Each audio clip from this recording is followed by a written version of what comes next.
नमस्कार साथियों। मैं अनीता श्रीवास्तव आपका हार्दिक अभिनंदन करती हूँ। श्रीमद् वेदव्यास द्वारा रचित महाभारत के 23वें अध्याय में आज का प्रसंग है पराजित विंता का कद्रु की दासी होना, गरुण की उत्पत्ति तथा देवताओं द्वारा उनकी स्तुति। उग्रसवा जी कहते हैं, शौनक, तदंतर शीघ्रगामिनी कद्रु विंता के साथ उस समुद्र को लांघकर तुरंत ही उच्चई श्रवा घोड़े के पास पहुंच गई। उस समय चंद्रमा की किरणों के समान श्वेत वर्ण वाले उस महान वेगशाली श्रेष्ठ अश्व को उन दोनों ने काली पूंछ वाला देखा। पूंछ के घनीभूत बालों को काले रंग का देखकर विंता विषाद की मूर्ति बन गई और कद्रू ने उसे अपनी दासी के काम में लगा दिया। पहले की लगाई हुई बाजी हार कर विंता उस स्थान पर दुख से संतप्त हो उठी और उसने दासी भाव स्वीकार कर लिया। इसी बीच में समय पूरा होने पर महातेजस्वी गरुण माता की सहायता के बिना ही अंडा फोड़कर बाहर निकल आए। वे महान साहस और पराक्रम से संपन्न थे। अपने तेज से संपूर्ण दिशाओं को प्रकाशित कर रहे थे। उनमें इच्छानुसार रूप धारण करने की शक्ति थी। वे जहां जितनी जल्दी जाना चाहें जा सकते थे और अपनी रुचि के अनुसार पराक्रम दिखला सकते थे। उनका प्राकट्य आकाशचारी पक्षी के रूप में हुआ था। वे प्रज्वलित अग्निपुंज के समान उद्भासित होकर अत्यंत भयंकर जान पड़ते थे। उनकी आंखें बिजली के समान चमकने वाली और पिंगल वर्ण की थीं। वे प्रलय काल की अग्नि के समान प्रज्वलित एवं प्रकाशित हो रहे थे। उनका शरीर थोड़ी ही देर में बढ़कर विशाल हो गया। पक्षी गरुण आकाश में उड़ चले। वे स्वयं तो भयंकर थे ही, उनकी आवाज भी बड़ी भयानक थी। वे दूसरे बड़वानल की भांति बड़े भीषण जान पड़ते थे। उन्हें देखकर सब देवता विश्व रूपधारी अग्निदेव की शरण में गए और उन्हें प्रणाम करके बैठे हुए उन अग्निदेव से इस प्रकार बोले। अग्नि, आप इस प्रकार न बढ़ें। आप हम लोगों को जलाकर भस्म तो नहीं कर डालना चाहते हैं? देखिए, वह आपका महान प्रज्वलित तेज पुंज इधर ही फैलता आ रहा है। अग्निदेव ने कहा, असुर विनाशक देवताओं, तुम जैसा समझ रहे हो वैसी बात नहीं है। ये महाबली गरुण है, जो तेज में मेरे ही तुल्य है। विंता का आनंद बढ़ाने वाले ये परम तेजस्वी गरुण इसी रूप में उत्पन्न हुए हैं। तेज के पुंज रूप इन गरुण को देखकर ही तुम लोगों पर मोह छा गया है। कश्यप नंदन महाबली गरुण नागों के विनाशक, देवताओं के हितैषी और दैत्यों तथा राक्षसों के शत्रु हैं। इनसे किसी प्रकार का भय नहीं करना चाहिए। तुम मेरे साथ चलकर इनका दर्शन करो। अग्निदेव के ऐसा कहने पर उस समय देवताओं तथा ऋषियों ने गरुण के पास जाकर अपनी वाणी द्वारा उनका इस प्रकार स्तवन किया।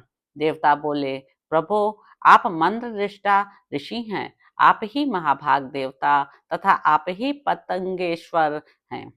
आप ही प्रभु, तपन, सूर्य, परमेष्ठी तथा प्रजापति हैं। आप ही इंद्र, आप ही हयग्रीव हैं। आप ही शिव हैं तथा आप ही जगत के स्वामी हैं। आप ही भगवान के मुख स्वरूप ब्राह्मण, पद्म योनि ब्रह्मा और विज्ञानवान विप्र हैं। आप ही अग्नि तथा वायु हैं। आप ही धाता, विधाता और देव श्रेष्ठ विष्णु हैं। आप ही महतत्व और अहंकार हैं। आप ही सनातन अमृत और महान यश हैं। आप ही प्रभा और आप ही अभीष्ट प्रदात हैं। आप ही हम लोगों के सर्वोत्तम रक्षक हैं।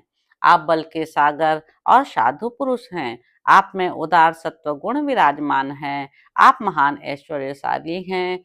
युद्ध में आपके वेग को सह लेना सभी के लिए सर्वथा कठिन है। पुण्य श्लोक, यह संपूर्ण जगत आपसे ही प्रकट हुआ है।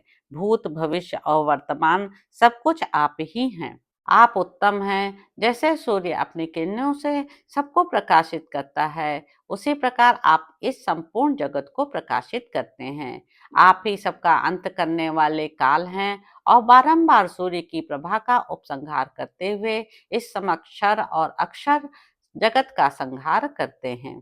अग्नि के समान प्रकाशित होने वाले देव जैसे सूर्य क्रुद्ध होने पर सबको जला सकते हैं, उसी प्रकार आप भी कुपित होने पर संपूर्ण प्रजा को दग्ध कर डालते हैं। आप युगांतकारी काल के भी काल हैं और प्रलय काल में सबका विनाश करने के लिए भयंकर सर्वर्थकाग्नि के रूप में प्रकट होते हैं। आप संपूर्ण पक्षियों एवं जीवों के अधीश्वर हैं।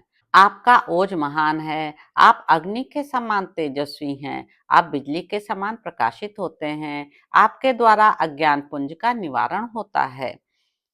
आप आकाश में मेघों की भांति विचरने वाले महापराक्रमी गरुण हैं। हम यहाँ आकर आपके शरणागत हो रहे हैं। आप ही कार्य और कारण रूप हैं। आपसे ही सबको वर मिलता है। आपका पराक्रम अजेय है। आपके तेज से यह संपूर्ण जगत संतप्त हो उठा है। जगदीश्वर, आप तपाए हुए सुवर्ण के समान अपने दिव्य तेज से संपूर्ण देवताओं और महात्मा पुरुषों की रक्षा करें। पक्षीराज प्रभु, विमान पर चलने वाले देवता आपके तेज से तिरस्कृत एवं भयभीत हो आकाश में पथभ्रष्ट हो जाते हैं। आप दयालु महात्मा महर्षि कश्यप के पुत्र हैं। प्रभु, आप कुपित न हो, संपूर्ण जगत पर उत्तम दया का विस्तार करें। आप ईश्वर हैं, अतः शांति धारण करें और हम सबकी रक्षा करें। महान वज्र की गड़गड़ाहट के समान आपकी गर्जना से संपूर्ण दिशाएं, आकाश, स्वर्ग तथा यह पृथ्वी सबके सब विचलित हो उठे हैं और हमारा हृदय भी निरंतर कांपता रहता है। अतः खगश्रेष्ठ, आप अग्नि के समान तेजस्वी अपने इस भयंकर रूप को शांत कीजिए। क्रोध में भरे हुए यमराज के समान आपकी उग्र कांति देखकर हमारा मन अस्थिर एवं चंचल हो जाता है।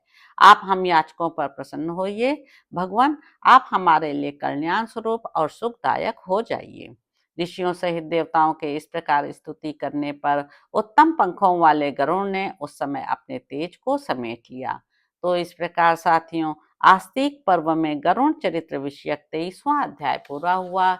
इसके अगले अंक में आप जानेंगे कि गरुड़ के द्वारा अपने तेज और शरीर का संकोच तथा सूर्य के क्रोध जनित तीव्र तेज की शांति के लिए अरुण का उनके रथ पर स्थित होना।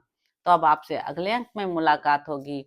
मेरे YouTube चैनल संवाद विद अनीता को लाइक करें, शेयर करें, सब्सक्राइब करें।